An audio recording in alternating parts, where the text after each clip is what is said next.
किया ज़िबा कातिल ने रुक रुक के ऐसा, किया ज़िबा कातिल ने रुक रुक के ऐसा, ज़बां थक गई मरहबा कहते कहते। सलाम, नमस्ते, सत श्री अकाल। मैं हूं आपके साथ हर्षिता मिश्रा और आप देख रहे हैं टाइम्स मेल।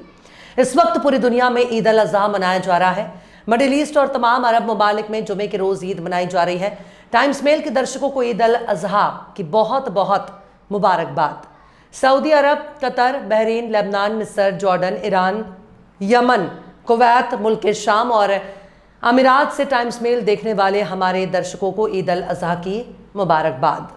पर ईद अल अज़हा के मौके पर गजा में फ़लस्तीनियों की दुख तकलीफ कम होने का नाम नहीं ले रही है। फ़लस्तीनियों से मोहब्बत का दावा करने वाले बहुत से ममालिक हैं। कोई खुद को फ़लस्तीन का हमदर्द कहता है तो कोई खुद को फ़लस्तीन का मददगार कहता है। पर सच तो यही है कि फ़लस्तीन के नाम पर रोटियां सेकने वालों ने सिर्फ और सिर्फ रोटियां सेकी हैं, लेकिन फ़लस्तीनियों का कोई भी पुरसाने हाल नहीं है। अमेरिका गजा में इजराइल के जरिए कत्लेआम करा रखा है। दुनिया इजराइल को लानतें भेज रही है, पर गजा में कत्लो गारद मचाने वाला अमेरिका ही है। इजराइल तो बस एक मोहरा है। फ़लस्तीन से आने वाली तस्वीरें बता रही हैं कि अपने बाल बच्चों, माँ बाप, भाई बहन, नाते रिश्तेदारों को इजरायली हमले में गंवाने वालों का जज्बा बहुत बड़ा है। अपनों को कुर्बान करने वालों के लिए किसी जानवर की कुर्बानी का कोई मायने नहीं रह गया। पर गजा में सीज़फायर के प्रस्ताव पर वीटो करने वाले अमेरिका को क्या इंसान कहा जा सकता है? क्या डोनाल्ड ट्रंप को इंसानी हुकूक का आलम बरदार कहा जा सकता है? शायद नहीं, क्योंकि अमेरिका ने खुद को अमन चैन का दुश्मन बना लिया है। ईद अल अज़हा के मौके पर गजा की तस्वीरों को देखकर तबाह हो चुके मस्जिदों के मलबे गवाही दे रहे हैं। मस्जिद कितनी आलिशान और बुलंद हुआ करती थी। चारों तरफ तबाह हो चुके मस्जिद के मलबे के पास ईद की नमाज अदा करने वाले फ़िलिस्तीनियों के जज्बे और ईमान को सलाम है, जिन्होंने इजराइल और अमेरिका के जुल्म के आगे घुटने नहीं टेके।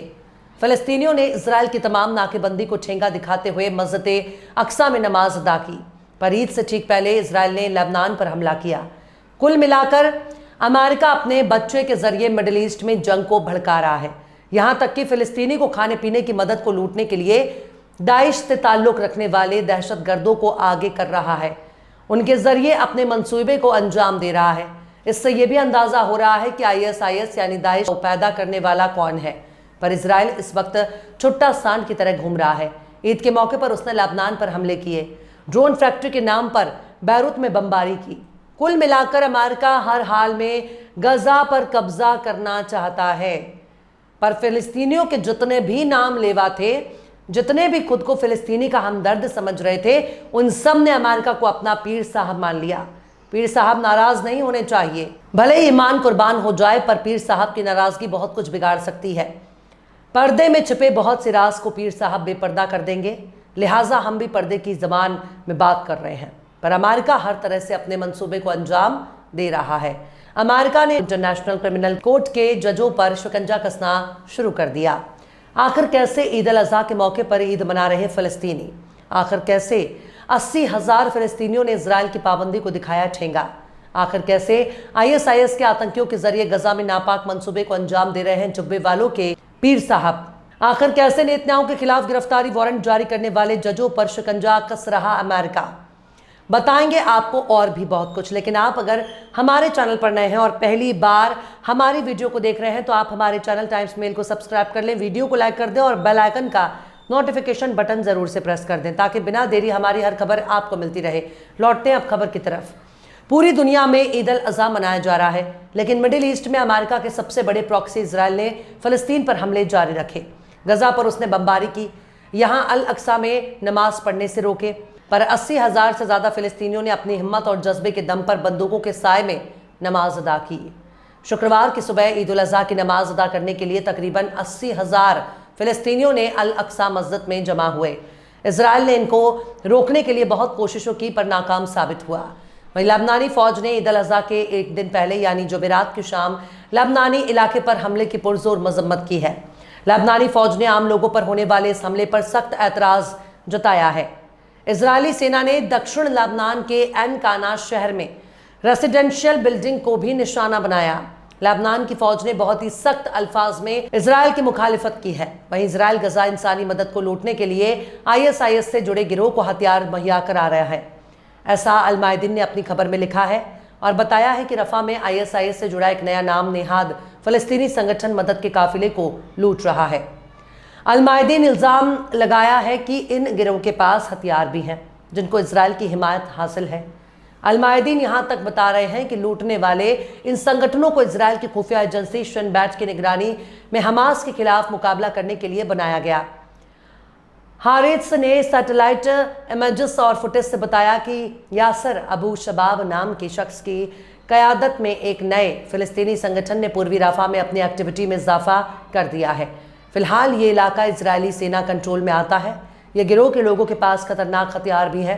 वहीं दूसरी तरफ इजराइल के आका अमेरिका की बात की जाए तो अमेरिका ने जुमेरात को इंटरनेशनल क्रिमिनल कोर्ट के 4 जजों पर पाबंदी लगा दी है, जिनमें 2 जज ऐसे हैं जिन्होंने इजराइल के खिलाफ एक्शन लिया था और नेतन्याहू के खिलाफ अरेस्ट वारंट जारी किया।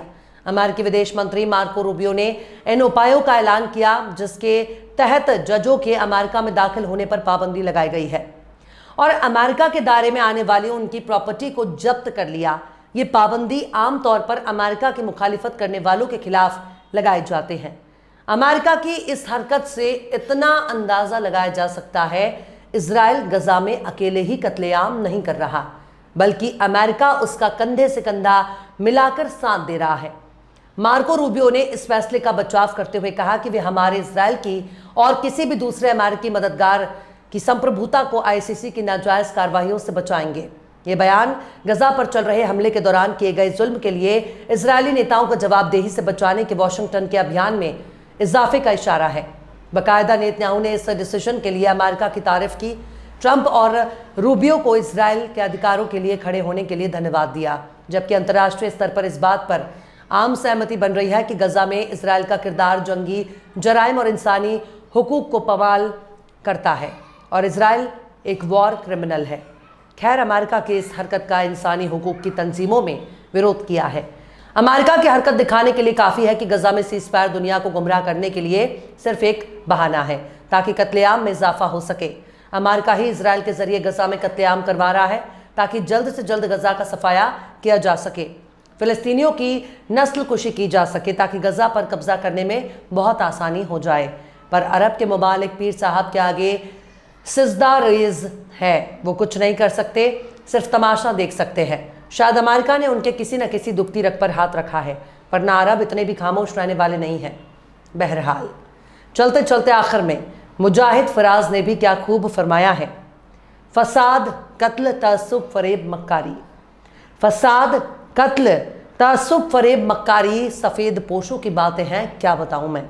फिलहाल इस खबर में बस इतना ही। इस पूरी खबर को शम्स तबरेज़ ने लिखा है, जिन्हें आप ट्विटर पर भी फॉलो कर सकते हैं। ट्विटर हैंडल है @शम्स तबरेज़ काजी। ये वीडियो आपको कैसा लगा कमेंट बॉक्स में ज़रूर से बताइएगा। वीडियो पसंद आए तो लाइक करें, शेयर करें और बेबाक, निष्पक्ष, स्वतंत्र पत्रकारिता को सपोर्ट करने के लिए आप हमारे चैनल टाइम्स मेल को ज़रूर से सब्सक्राइब करें और हाँ, बेल आइकन की घंटी वाली बटन आप ज़रूर से दबा दें ताकि आपको हमारे आने वाले नए वीडियो की नोटिफिकेशन फ़ौरन मिल जाए। फिर मिलते हैं किसी और वीडियो में एक नई खबर के साथ। हर्षिता मिश्रा को दीजिए इजाज़त। जय हिंद। अगर अभी तक आपने हमारे चैनल टाइम्स मेल को सब्सक्राइब नहीं किया है तो जल्दी से सब्सक्राइब कर दें और बेल आइकन भी प्रेस कर दें।